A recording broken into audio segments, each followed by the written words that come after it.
So we're going to start with a video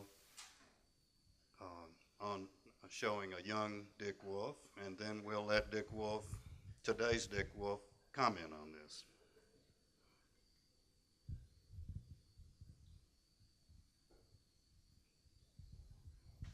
What I want to discuss is the effects of magnetospheric particles on the electric field and vice versa, effects of electric field on magnetospheric particles. So the emphasis of this talk will be entirely magnetospheric, and the atmosphere will just be brushed over. I'm going to do this mostly in terms of reviewing model calculations done at Rice. These contain features that have been discussed earlier by a variety of people. They also consider only very large-scale average electric field with no fine structure at all, and they're heavily oversimplified. Some elements of the situation are considered carefully, and others are completely ignored.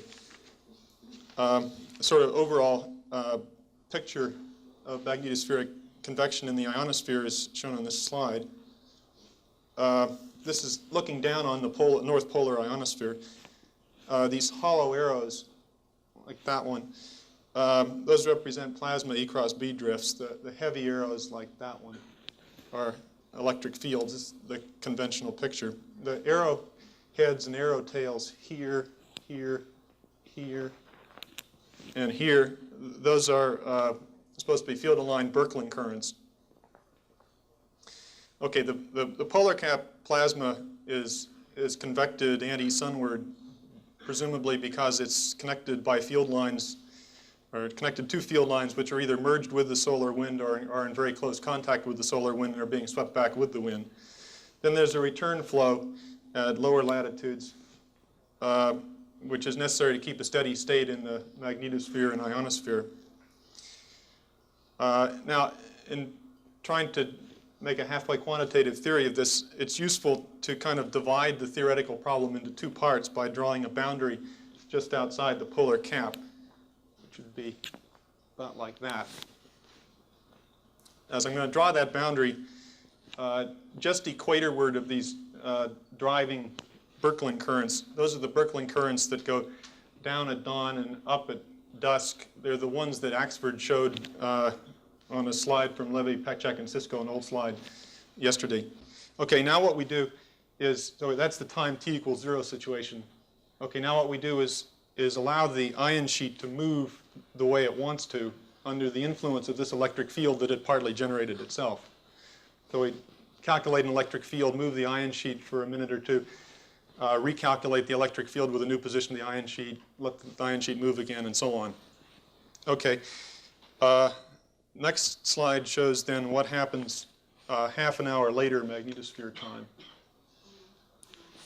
Note that the contorted electric field is gone as the ion sheet is moved, distorted in such a way as to get rid of the high electric fields that it didn't really want in the first place.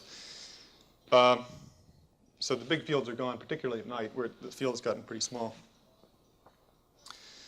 Okay, another 2 hours later, same view. Looks like this. Now, by this time, this alphane layer has become almost stationary, so that's almost a steady state, relaxed situation. The most striking feature here is that there's practically no electric field at all, maybe a total of 2 kilovolts drop across the entire region, I mean maximum, across this region that's equatorward, earthward of the inner edge of the ion sheet.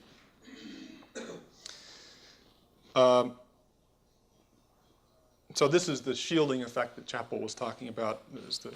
After you let things relax, the ring current tends to, inner edge of the ring current tends to shield the region earthward of it from the convection electric field. Notice also that the ring current, the inner edge of the ring current almost touches the magnetopause on the front side. That's a consistent feature in these things. So there's, in this case, there's a partial ring current essentially, because the ring current is so much further out here than it is here. It's a partial ring current that goes around like this.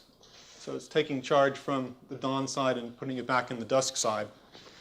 That current then has to go back into the ionosphere. So it comes from the ionosphere here out to here, around here, back to the ionosphere here, and then across the ionosphere from dusk to dawn. That's the partial ring current, the ring current contribution to the, okay, that's the total ring, including the partial ring current and the ionospheric completion of it. Okay, now that causes, so the ionosphere to do this has to, compared to what it would have done, has to charge up positive here and negative here to make Pedersen currents carry current from here, from the dusk side to the dawn side, and that's the shielding effect. It charges, to complete the partial ring current, it has to charge up positive here and negative here. The amount by which it does that is almost exactly equal to the original convection electric field. Now the next slide shows again the same situation, this time back in the magnetospheric equatorial plane, and this time including the co-rotation field. So this is the electric field in the, like the rest frame of solar ecliptic coordinates, something like that. Anyway, it includes the Earth's co-rotation field.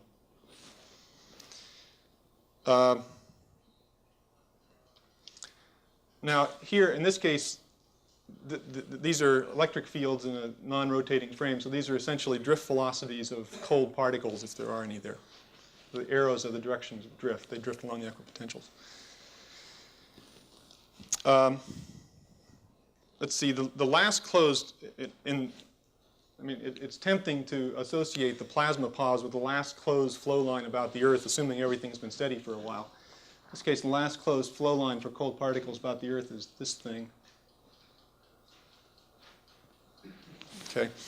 Note that if that's the plasma pause, which is not totally clear. However, if that's the plasma pause, note that it hugs this alphane layer, the inner edge of the ion sheet, very closely, except right near noon. We've sort of verified the shielding effect of the inner edge of an ion sheet, that was previously suggested by, I think Carlson and Bloch probably saw it first. I'm not sure about that. It was clearly enunciated by Swift and Vassiliounis. The relaxation times, that is, starting from some arbitrary initial condition, the time it takes for this shielding to take place depends strongly on the conductivity and also on the L shell of the shield. But they range from, in the case I showed, a good bit of the large electric field had disappeared in half an hour. In fact, typical times are maybe 10 minutes for some parts of the night side electric field, but there may be several hours for parts of the day side electric field.